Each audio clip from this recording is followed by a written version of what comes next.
نبی پاک صلی اللہ تعالیٰ علیہ وسلم کی سیرت طیبہ کی کچھ گوشے آپ کے سامنے رکھنا چاہے گا، اس لیے کہ اللہ نے قرآن میں فرمایا اپنے نبی پاک صلی اللہ تعالیٰ علیہ وسلم کی سیرت کے متعلق، لَقَدْ كَانَ لَكُمْ فِي رَسُولِ اللَّهِ أُسْوَةٌ حَسَنَةٌ، بے شک تمہارے لیے رسول اللہ کی زندگی سب سے بہترین نمونہ ہے۔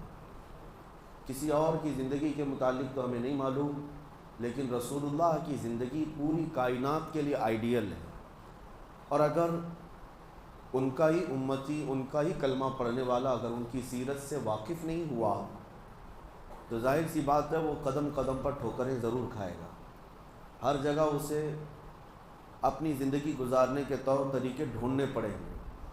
لیکن کاش مسلمان کو اپنے نبی پاک صلی اللہ تعالیٰ علیہ وسلم کے زندگی پاک کے طور طریقے معلوم ہو جائیں تو گویا کہ اس کی زندگی پوری روشن ہوگی، اور اسے کہاں قدم رکھنا ہے کہاں نہیں رکھنا ہے یہ خود بخود پتہ چلے گا۔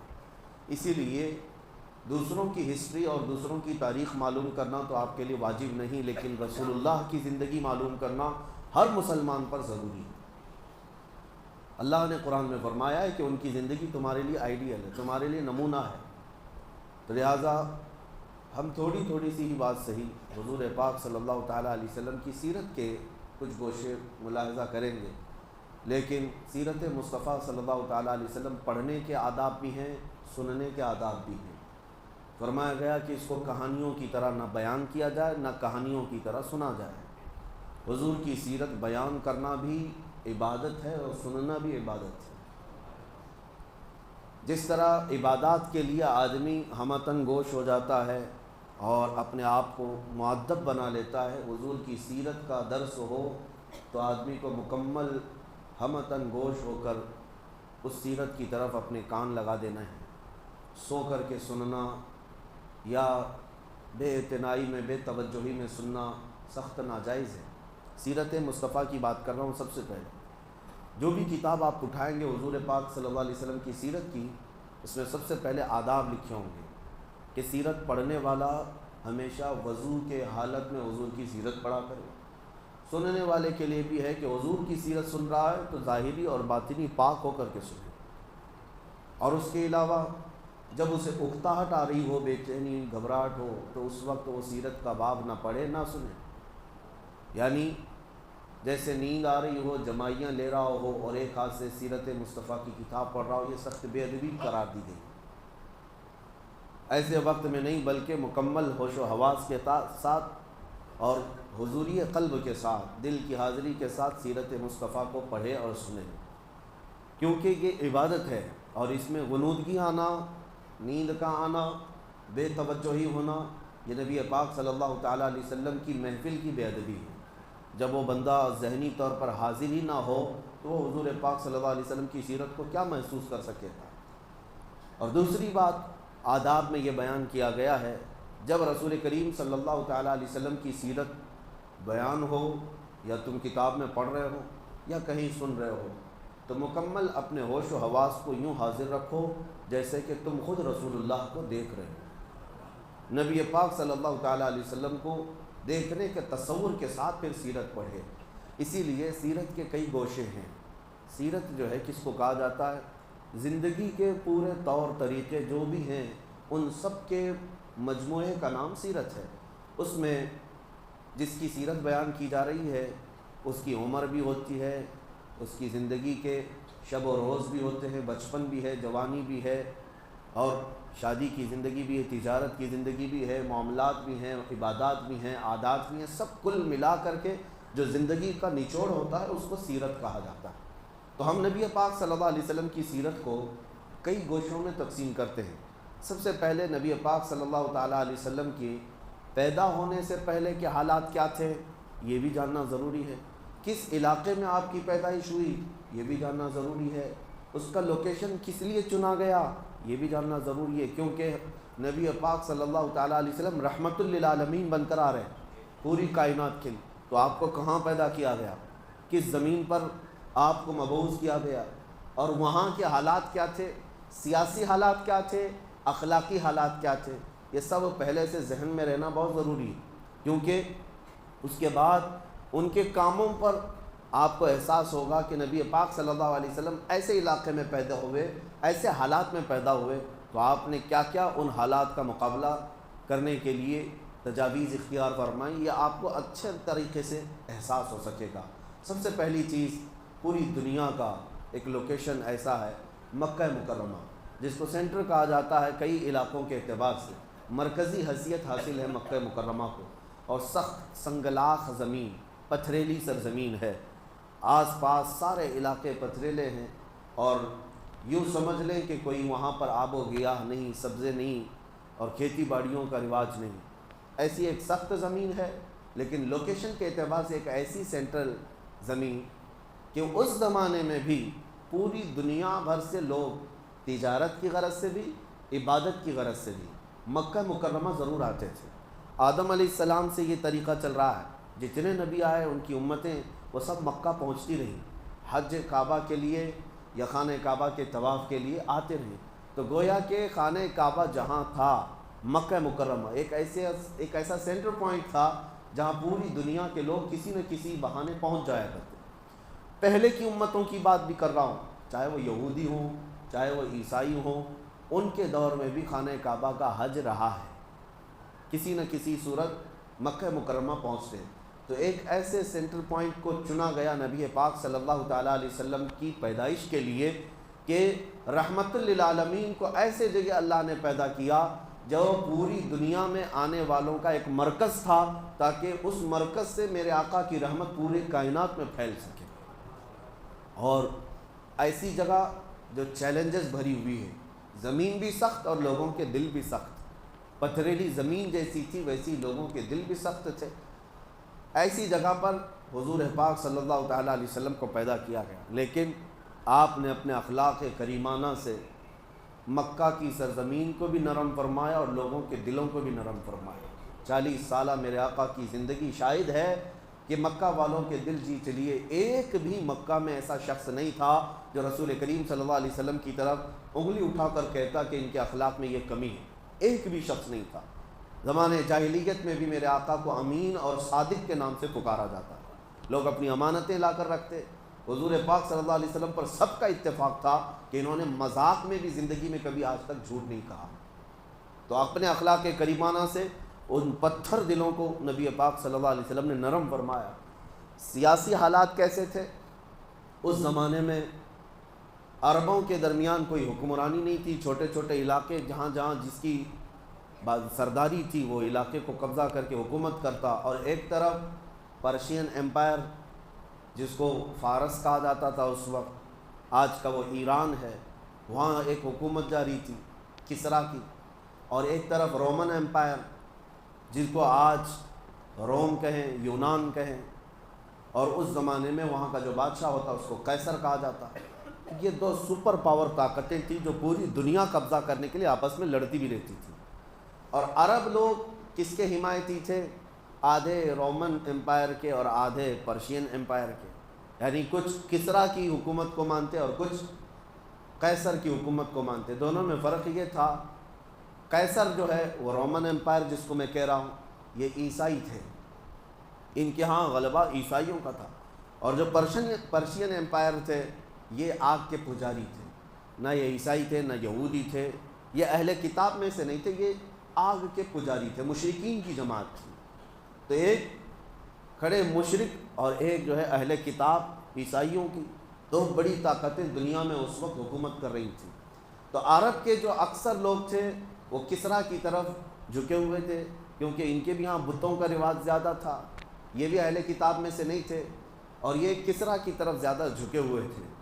اب نبی پاک صلی اللہ تعالیٰ علیہ وسلم کی ولادت کے بعد یہ سیاسی حالات میں بتا رہا ہوں، اور بھی کئی حالات تجارت کے کیسے تھے۔ مکہ ایک سینٹر پوائنٹ تھا لوگوں کی تجارت کا بھی، اور لوگ ہر سال حج کے موسم میں ہر جگہ سے وہاں پر جمع بھی ہوتے تھے، اپنے اپنے لوگ وہاں پر پریزنٹیشن رکھا کرتے تھے، اپنی بنائی ہوئی چیزوں کو لا کر کے ایام حج میں، موسم حج میں لوگ اپنے اپنے مال بھی بیچ لیتے تھے، ایک دوسرے کا تعارف بھی ہوتا تھا۔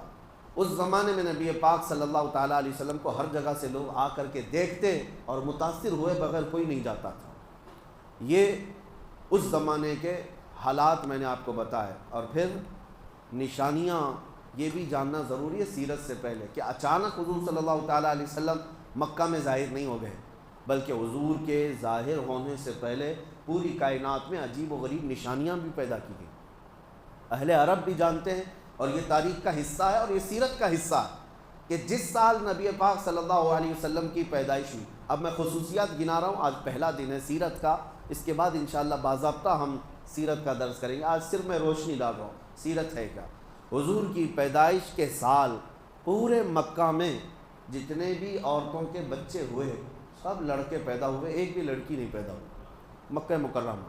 اس سال کی خصوصیت تھی عرب کی سرزمین، جیسے کہ میں نے کہا مکہ سنگلاخ زمین ہے، پتھریلی سرزمین ہے، پہلی مرتبہ ایسا ہوا جس سال میرے آقا کی ولادت ہوئی کثرت سے بارش ہوئی اور پتھریلی زمین میں گھاس اور سبزے بھی اگے۔ اس سرزمین پر سبزوں کا اگ جانا یہ معمولی بات نہیں، وہ ایسی ہے جیسے کسی کی ہتھیلی میں کوئی پودا نکل آنا، ہتھیلی میں پودا نکلنے کے برابر۔ عربوں کے لیے بہت ہی حیرت کی بات تھی کہ عرب کی سرزمین پر سبزے اگ گئے، مکہ مکرمہ میں بارش بھی ہوئی، سبزہ بھی ہوگا۔ یہ حضور پاک صلی اللہ علیہ وسلم کی ولادت کا سال، یہی وہ سال ہے جب ابرہہ بادشاہ ہاتھیوں کی فوج لے کر کے خانہ کعبہ ڈھانے آیا تھا، ختم کرنے آیا تھا۔ اللہ رب العزت نے ابابیل چڑیوں کی فوج کو بھیجا اور پوری فوج کو ہلاک کر دیا۔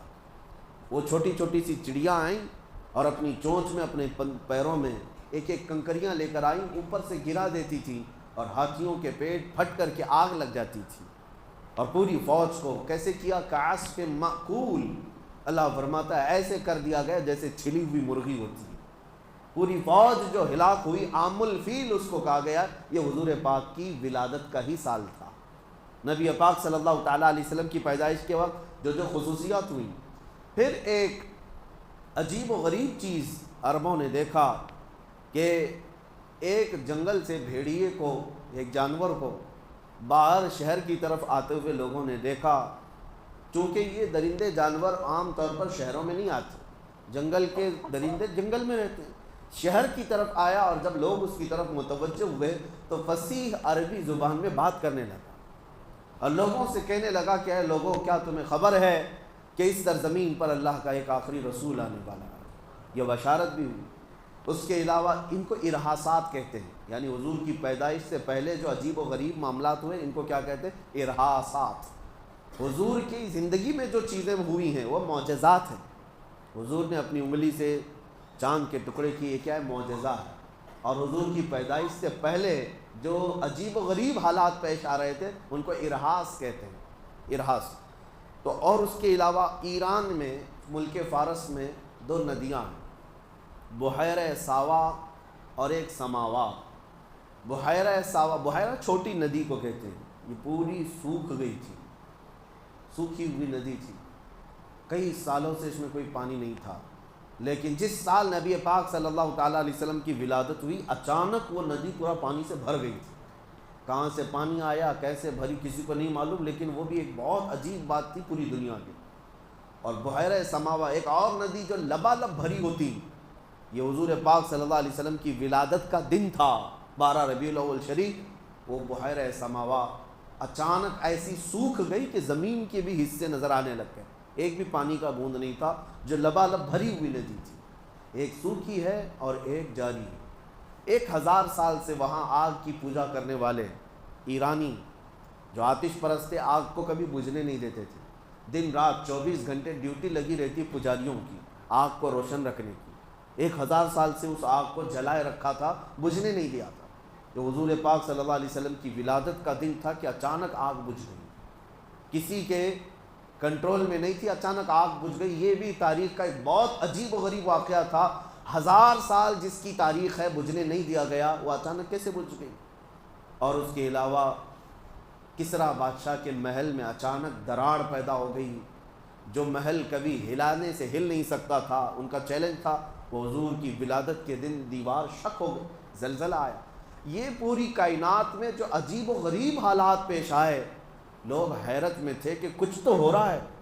آج جیسے لوگ یہ کہتے ہیں گلوبل وارمنگ یا انوائرمنٹ کی چینجنگ، یہ جو اچانک موسم بدل رہے ہیں، اس پر لوگ آج تعجب میں ہیں، جبکہ لوگوں کو ابھی پتہ نہیں چل رہا ہے، لوگ کہاں سمجھ رہے ہیں کہ یعنی موسم بدل رہا ہے. دھیرے دھیرے احساس کسی کو ہوتا ہے کہ تھوڑی سی گرمی زیادہ ہو گئی، لیکن اس زمانے میں اچانک پورے حالات کا چینج ہونا یہ معمولی بات نہیں.